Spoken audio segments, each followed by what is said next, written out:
Support for this podcast comes from the Central Valley Journalism Collaborative, connecting communities with the resources, infrastructure, and networks to ensure a vibrant local free press. From KVPR in Fresno, this is Central Valley Daily.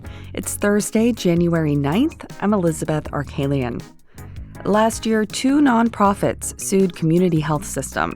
The company operates two of the largest hospitals in the San Joaquin Valley. They're alleging that the hospital system misused approximately $1 billion in public funds. Coming up, we'll learn about this case and hear about a new development. But first, today's headlines. Multiple reports suggest Border Patrol agents have conducted arrests in Kern County this week. Witnesses speaking to KGET said several people were arrested by agents at a gas station in North Bakersfield on Monday. Federal officials have not provided details on the arrests, and the sheriff's office says it was not involved. The arrests have been widely seen on social media, where users reported agents were also spotted in other valley counties. KVPR has not independently verified the reports, but has reviewed images and videos posted to social media. The Economic Opportunities Commission in Fresno is searching for a new CEO. That comes after the commission reported a nearly $3.5 million deficit last month. The Fresno Bee reports the commission decided not to renew the contract of former CEO Amelia Reyes after 4 years. The commission's deficit reportedly accounts for a little more than 2% of its overall budget.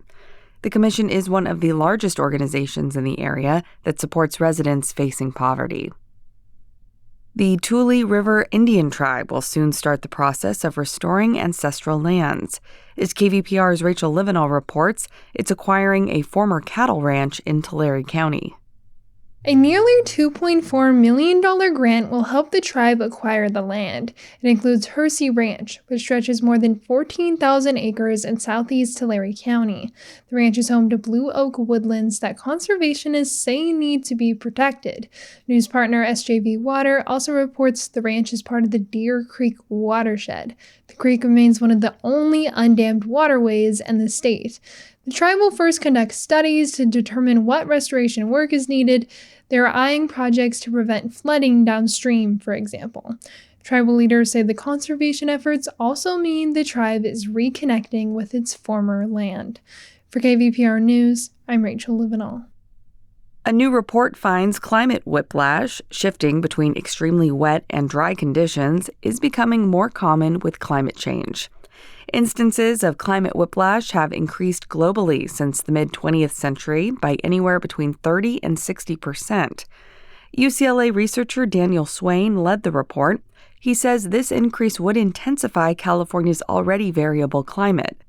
When we say increasing whiplash, hydroclimate volatility, we're not saying that this place has a lot of volatility. What we're saying is this place has even more volatility than it did, even if that level of volatility historically was already quite high.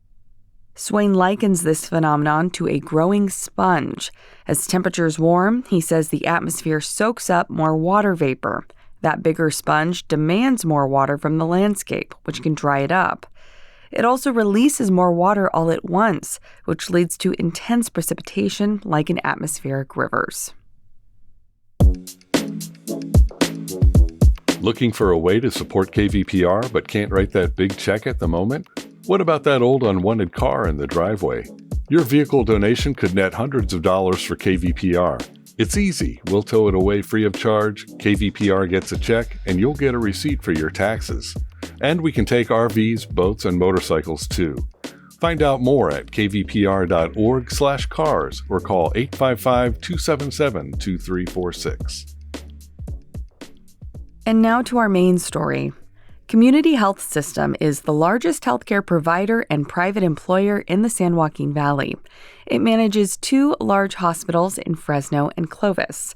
One of those, in downtown Fresno, is the only Level 1 trauma center between Los Angeles and Sacramento.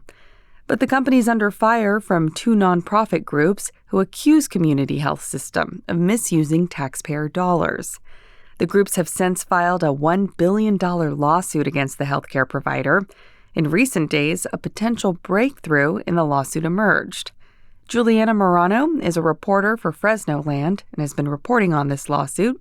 She joined me for a conversation to unpack it for us.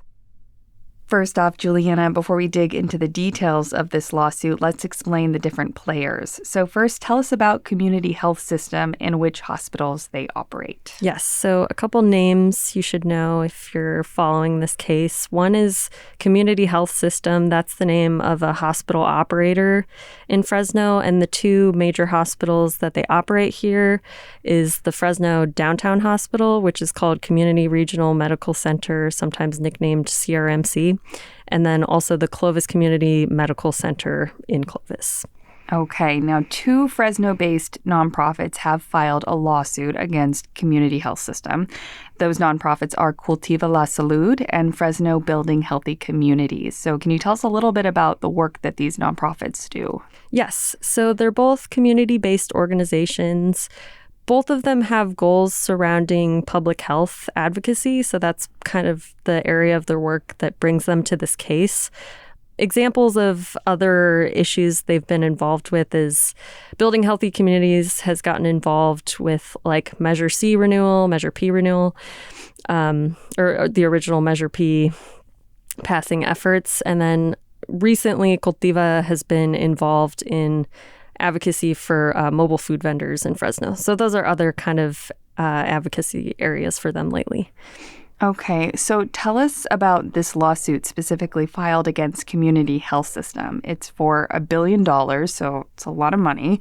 What are these nonprofits' chief complaints against Community Health System? Yes, so one thing I'll say is that, like you said, the dollar amount they've identified in this case is $1 billion, but they're not asking, or they're not seeking like $1 billion in restitution for their clients. Instead, they're alleging that the hospital system misused approximately $1 billion in public funds, state-funded dollars that were supposed to go toward offsetting the cost of caring for low-income patients and Medi-Cal patients, and the bulk of whom are served by the downtown hospital, and that this hospital system instead funneled that money toward lavish upgrades for the more affluent suburban Clovis hospital campus, and that was a misuse of taxpayer dollars. So that's the complaint they're bringing forward.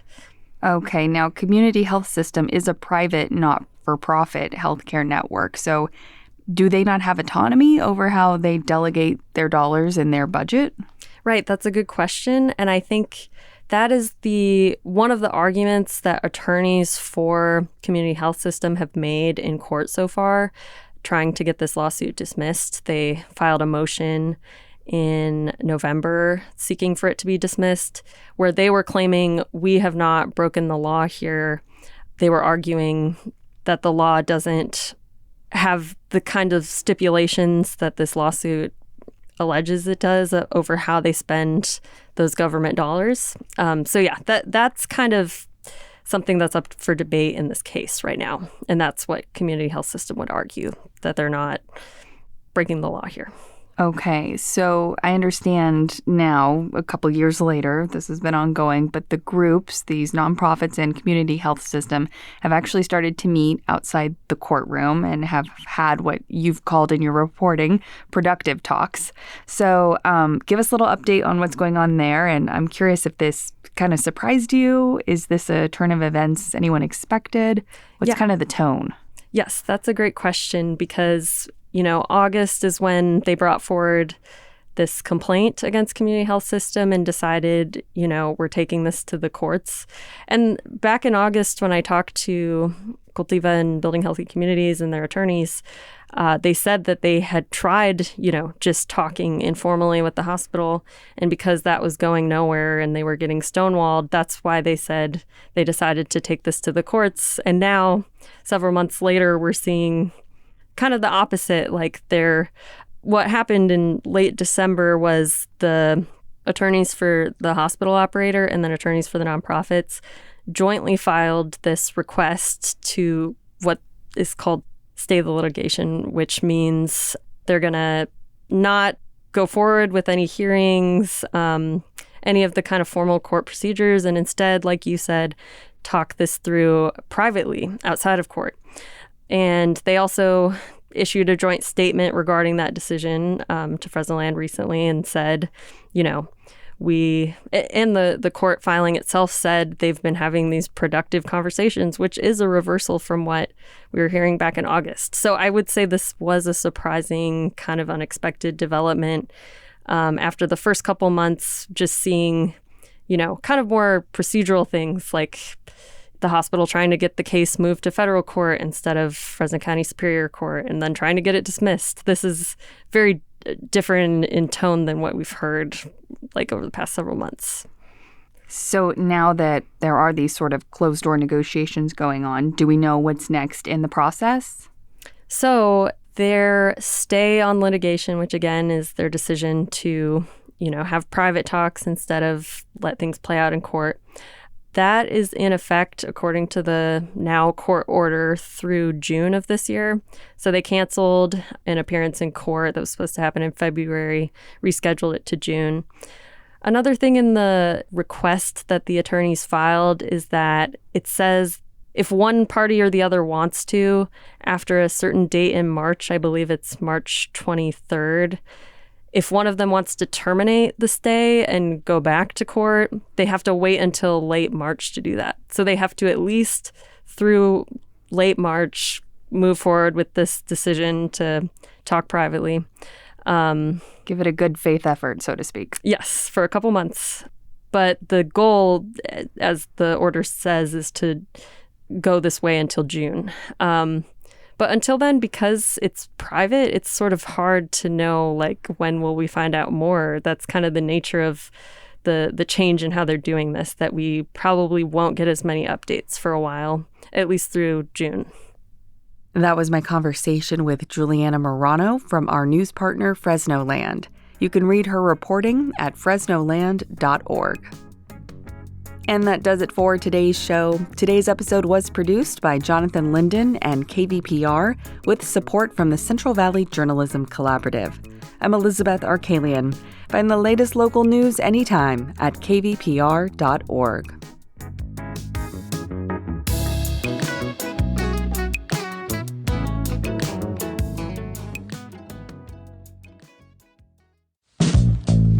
We could all use a little help navigating the news these days. The Consider This podcast wants to give you a hand. 6 days a week, we'll help you make sense of the day's biggest news story and what it means for you in less than 15 minutes. Listen now to the Consider This podcast from NPR.